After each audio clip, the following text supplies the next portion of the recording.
I mean, this world, the Shire, it just draws you in, doesn't it? Like, it feels to me so universally what home is. Welcome to this video. I'm so excited to be reacting to The Lord of the Rings, the extended version. This is part 1 of 2. It's not my first time ever watching it. I watched it as a teenager, but it is the first time that I'm reacting to it as a priest. Tolkien was a Christian. He's very open about the fact that The Lord of the Rings uses Christian imagery.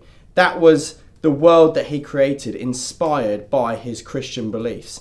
And so, as a priest, I think that I might be able to give some interesting reactions, to shine some light on some of the things that we see in the movies. Just to say at this point, if you haven't subscribed yet, subscribe now, as I'll be letting out lots of great content, especially part 2 of this video. So here we are in a room built in 1360. Join me by the fire, grab a snack, grab a drink, get comfortable, and watch this video as I react to Lord of the Rings, The Fellowship of the Rings, part 1.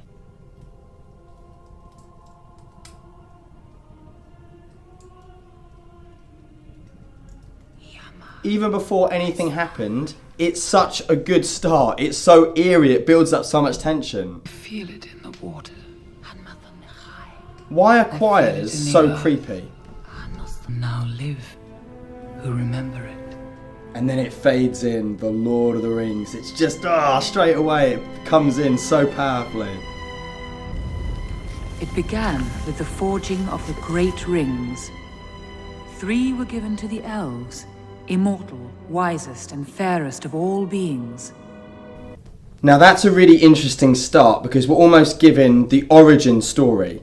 So we start, I know, and I remember enough to remember this isn't where we come in at The Lord of the Rings. We're given the background. And that's so similar, I guess, to the Christian story, because Christians believe that we're part of a bigger story, that our story is connected to the stories of the past.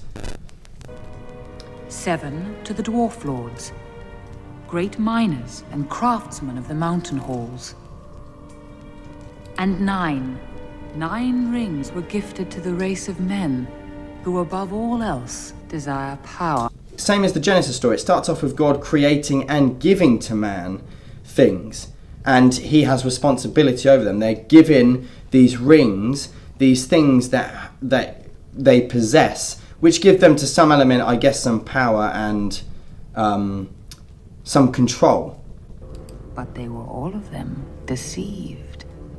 For another ring was made. But then we see that present as well is evil. Lord Sauron forged in secret a master ring to control all others.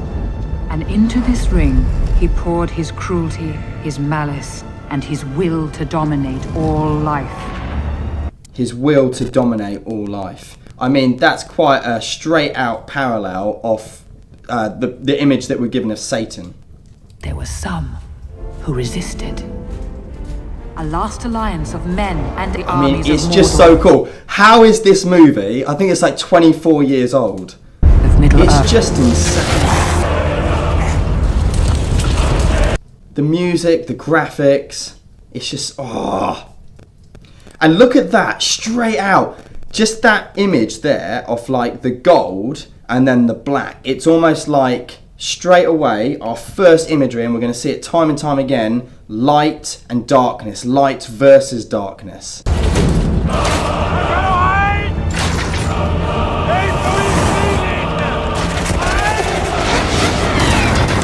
When all hope had faded, that Isildur, son of the king, took up his father's sword. We all have to take things up sometimes. Sometimes we don't want them, but we are the only person that can stand up to something. Sauron, the enemy of the free peoples of Middle-earth, was defeated. Really interesting there, the enemy of the free peoples. Again, that's, very similar to a description or how Christians would see evil, spiritual evil, Satan, that he is against us being free. Away evil forever.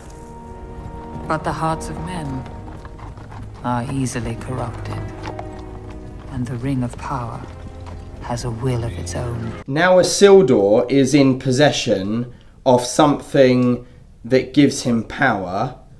Will he use it for good? Can he constrain it? It betrayed Isildur to his death.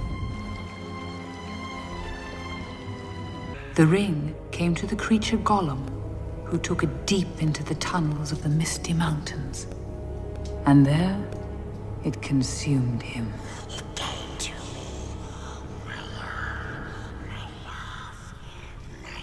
You see, this thing that's shiny and gold that hobbits and different people and races think can be good actually ends up consuming them.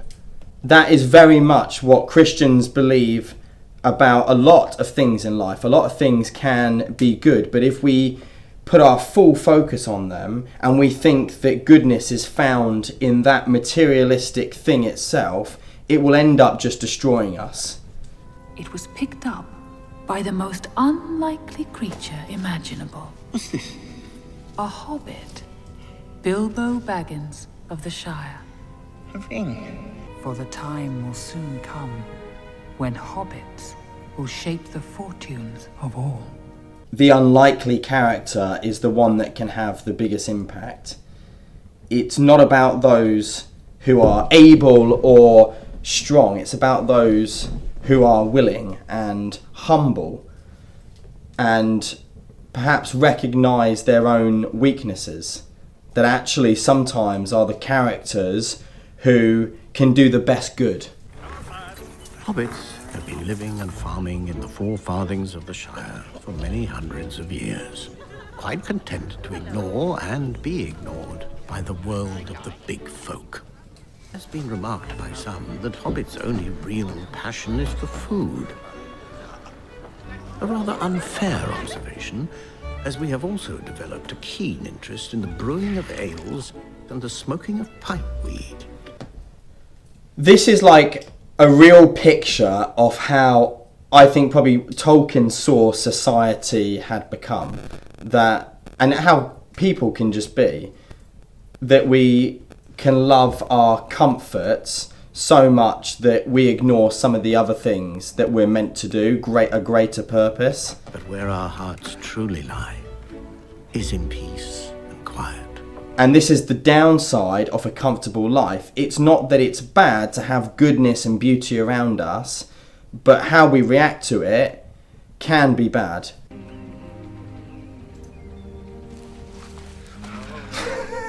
That is such a weird face.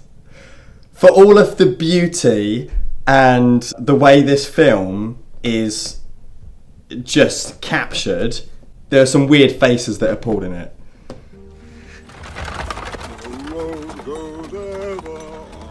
And then here comes the great interrupter. Into that comfort, in comes someone to interrupt that.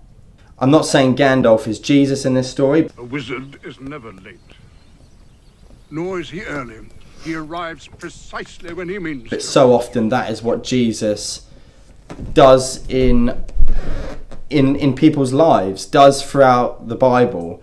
He interrupts and he calls people to something greater than what they're currently doing. That there's a bigger picture, there's a bigger call on their lives. I'm glad you're back. So am I, dear boy.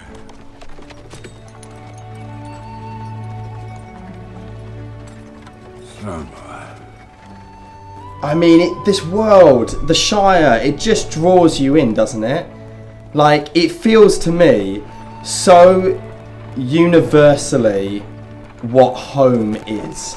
I mean, maybe, I don't know, maybe that's because I'm English. This looks like English countryside, you know, where you'd go to a nice pub with a warm fire and get a beer.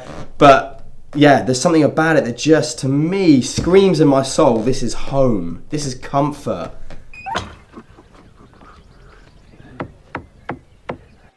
No, thank you! We don't want any more visitors, well-wishers, or distant relations. Bilbo he really encapsulates the hobbit who wants to just stay in his comfort. He doesn't want interruption. He doesn't want to be disturbed. He has a happy life. He knows what his comforts are and he wants to remain in that.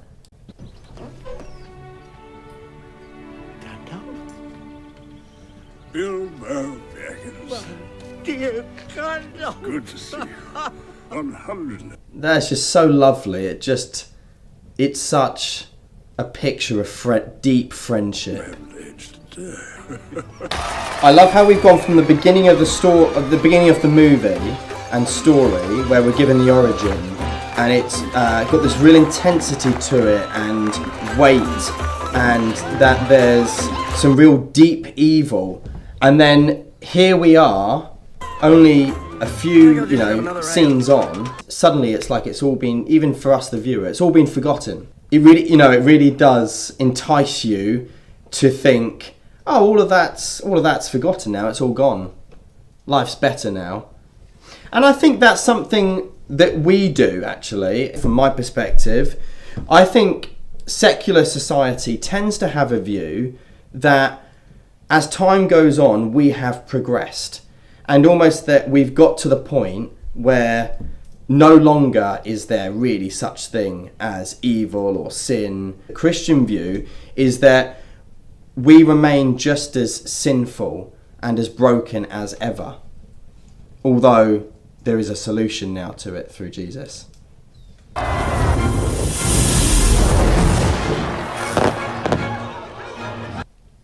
That is so cool. You see, there hasn't been a dragon in these parts for 1,000 years. All of that stuff of the past, that no longer exists. It's forgotten. This ring of yours, is that staying too? Yes, yes. No. Wait, it's... So it's kind of like trivial. I get the sense that even Gandalf doesn't really know how evil or powerful this ring is. But there's now like a sense of it. Why shouldn't I keep it? I think you should leave the ring behind, Bilbo. Is that so hard? Now it comes to it. I don't feel like parting with it. It's mine. I found it. It came to me. That is what I think sin sounds like. Why shouldn't I be able to keep it? It's mine. I've earned all this. I have been able to achieve all of this. It puts yourself as the one who is God, as the one who has achieved these things, that you have somehow earned it, and then you're a slave to it. Oh, my business isn't of yours what I do with my own I things. think you've had that ring quite long enough. You want it for yourself. Bilbo Baggins! Do not take me for some conjurer of cheap tricks. I am not trying to rob you.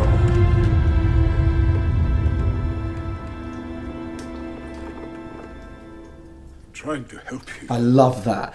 I think that's such an underestimated scene as well. So I think here it's really clear, and I think Gandalf tends to have a lot of imagery, I think, of what God is like, or Jesus in his divinity. And I really love this scene because here Gandalf has authority. He is much bigger and greater and more powerful than Bilbo. And yet you don't get the sense that he doesn't love Bilbo in his anger, in his authority. He is showing authority and power because he wants what's best for Bilbo.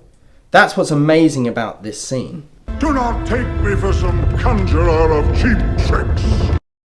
That's a great line. Because again, I think that just explains a lot of how we can view God sometimes. That we think that he's just there to serve us. He's like a genie, like pray to him and he can snap something up for us. Sometimes our best is not what we know. It's not always what we desire. And also there's something in that of, don't just think that I just do a few fireworks. I'm much greater than that. I am not trying to rob you.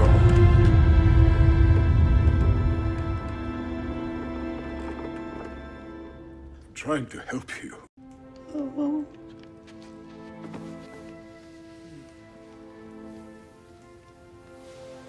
All your long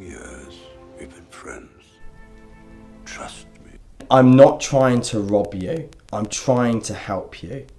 How often in my spirit and heart have I heard God whisper that to me when I think that actually his will is trying to rob me from something. Bilbo, the ring is still in your pocket.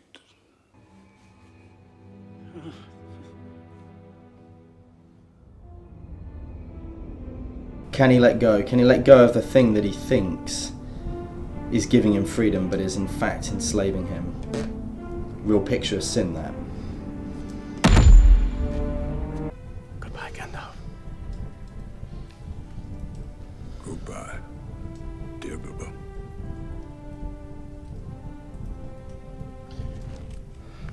There's a real sense of care that the actor Ian McKellen has captured in that scene. And that's great, because I think that's what Gandalf is. He's powerful, but he's caring. At this point, I want to say that Tolkien doesn't like allegory. So he doesn't like really basic, almost childlike comparisons. Gandalf is not God. Aragorn is not Jesus. But all of the characters and the world together and its images reflect something of our world and reflect something of the nature of God and spirituality. That's how I guess, that's my understanding of it.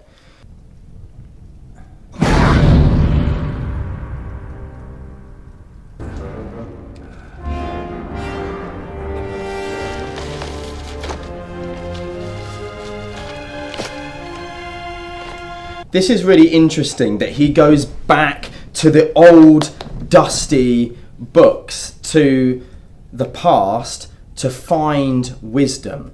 And I think, again, that is something that is, I'm not going to say it's unique to Christianity, of course it's not. I know there's a lot of secular people that appreciate the lessons we can get from history, but I do think there has been, in most circles, maintained within the belief of Christianity that we don't know better than the people of the past. We haven't progressed so much that actually we're closer to God and we're closer to the truth.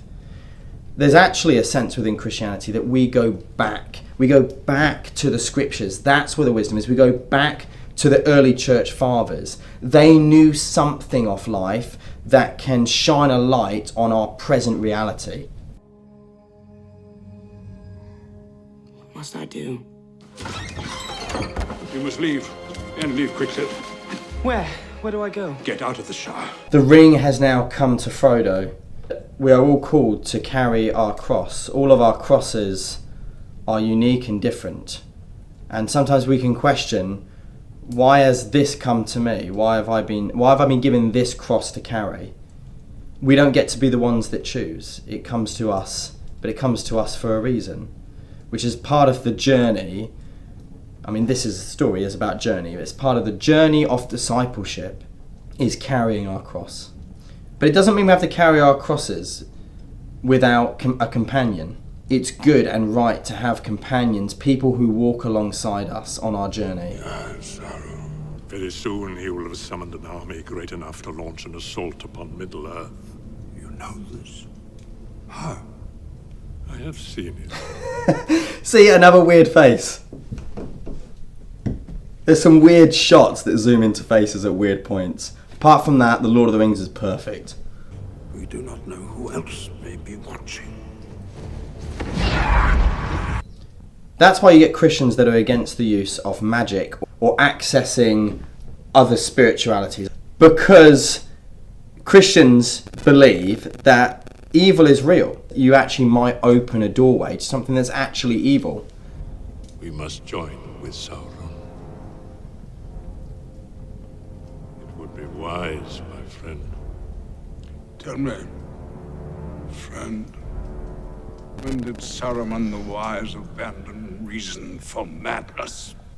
Aww. And now one of the weirdest fights you'll ever see in a film.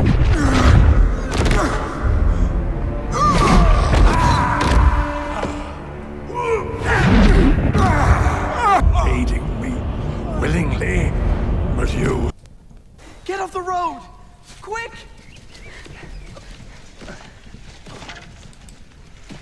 there's an innocence to the hobbits, isn't it? It's like they don't quite understand what they've got themselves into or what's out there in the world.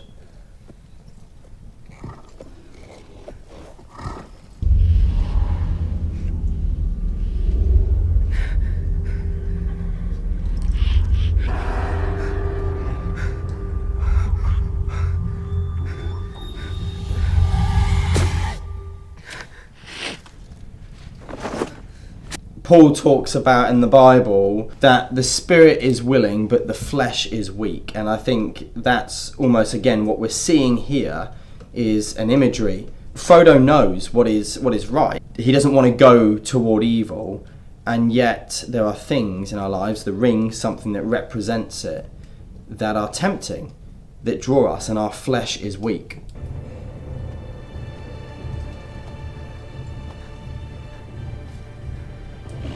Oh, what a creepy shot.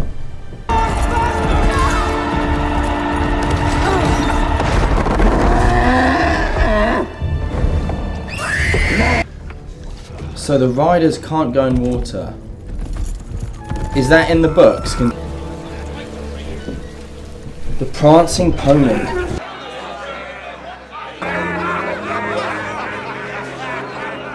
This has such a feel of an English pub. They really, really capture that. I don't know why, because it's obviously a different world, and I'm not saying our pubs are full of hobbits and all sorts, but it has that real feel of an English pub. It's a pint. It comes in pints? Oh. I can get you one. Steady on!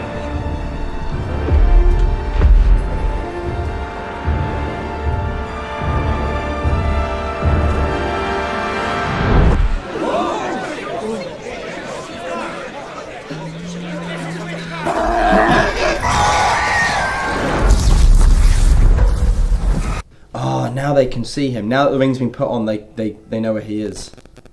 Frodo, they're coming.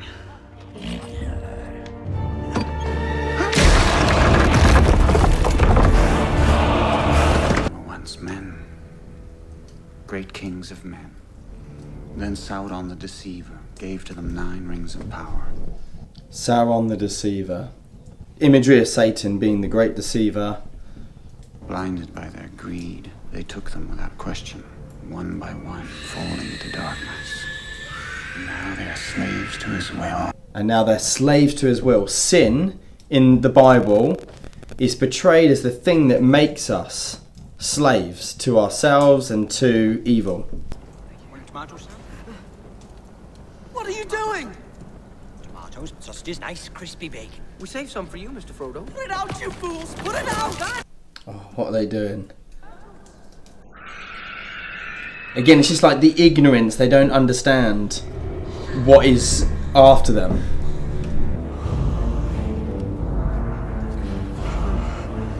They don't stand a chance.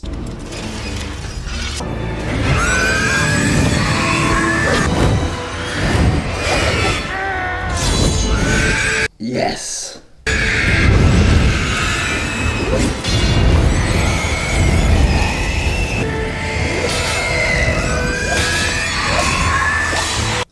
So cool. So cool.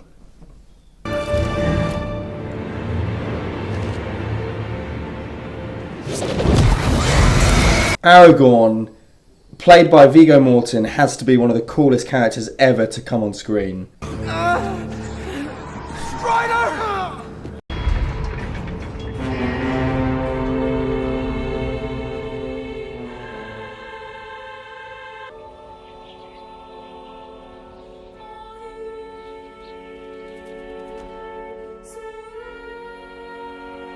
Epic.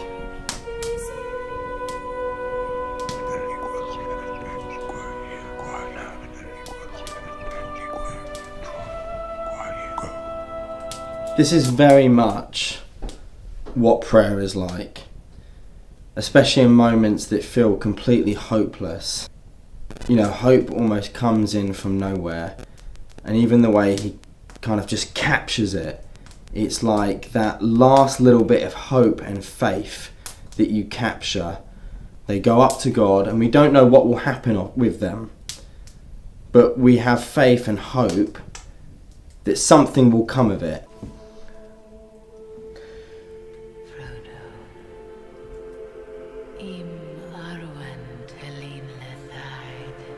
Frodo needs a miracle.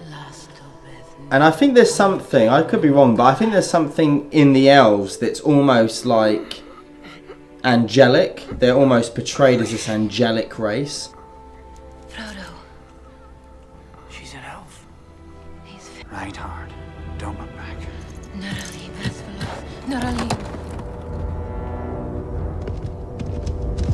What are you doing?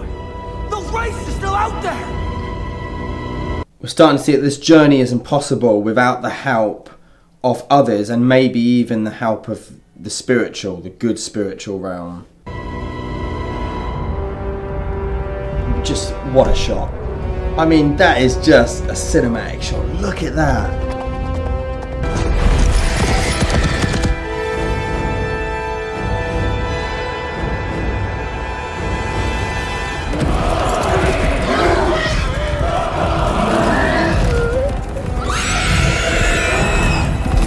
Evil wants to consume him, to take him over, to possess him. And like, again, I'm sorry if it's obvious, but it's just these constant pictures of light versus darkness. Here you have a white horse riding away from black horses.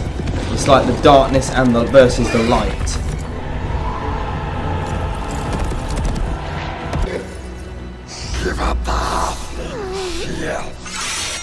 If you want him, come and claim him.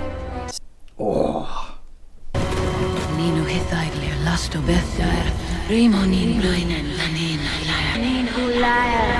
I don't think Tolkien was a charismatic, but he obviously read the scriptures and he would have known about tongues, which is spoken about in the Bible, that there are tongues and there's also angelic tongues, and I said earlier about elves kind of representing the angelic.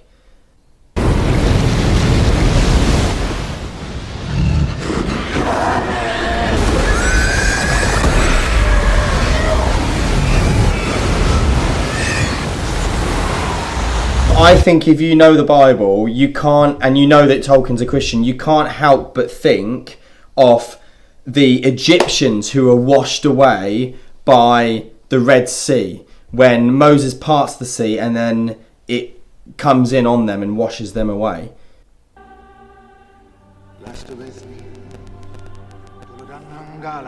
Another weird shot.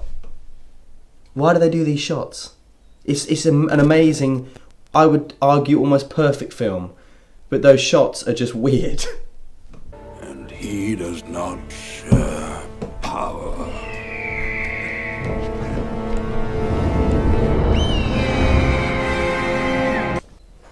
But they who wait for the Lord shall renew their strength. They shall mount up with wings like eagles. There you go. Prayer. Sean Bean. I love Sean Bean even before Ned Stark. I used to watch a series called Sharp, and Sean Bean was the main character, and from that moment I have always thought he's a legend. It is in men that we misplace our hope. Men. Men are weak. That's interesting. It's in men that we must place our hope. You know, that's, again, ultimately what Christianity believes.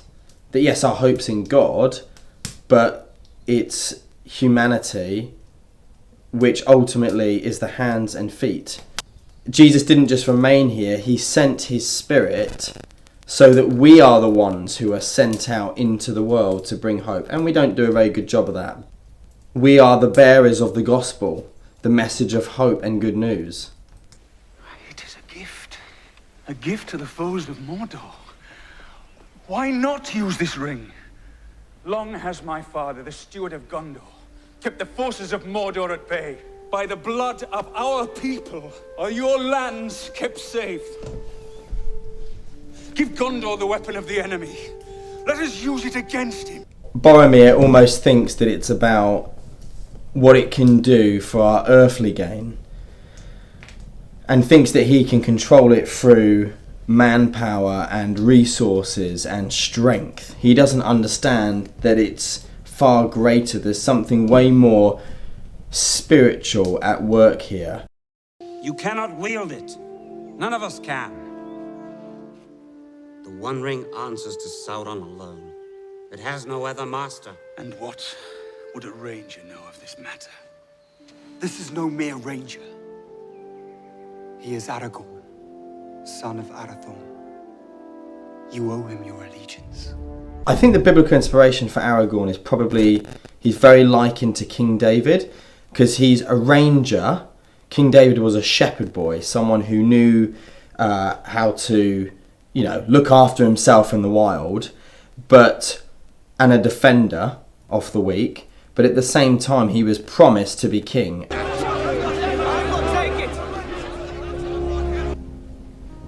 I will take the ring to Mordor.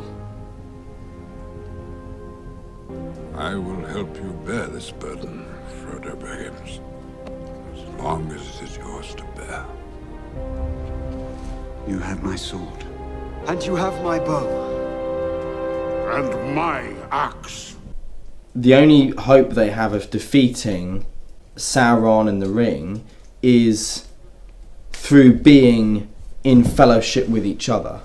It's only through that sort of spirit of bondedness and unitedness that they'd have any hope. Even though they're such a small number and they've got to do such a daunting task, it's very much a reflection in my mind of the image of the early church, that it started with just 12 disciples. It started with just a few hundred from the followers of Christ who were going to bear and spread this message. So I really enjoyed watching that and reacting to it from a Christian perspective, looking at it from the eyes of a priest. And if you enjoyed that, please do watch part 2 that will be coming very shortly. Hit that subscribe button and follow me, Mr. Priest. But most of all, may God bless you and keep you. May he make his face shine upon you and give you his peace. Amen.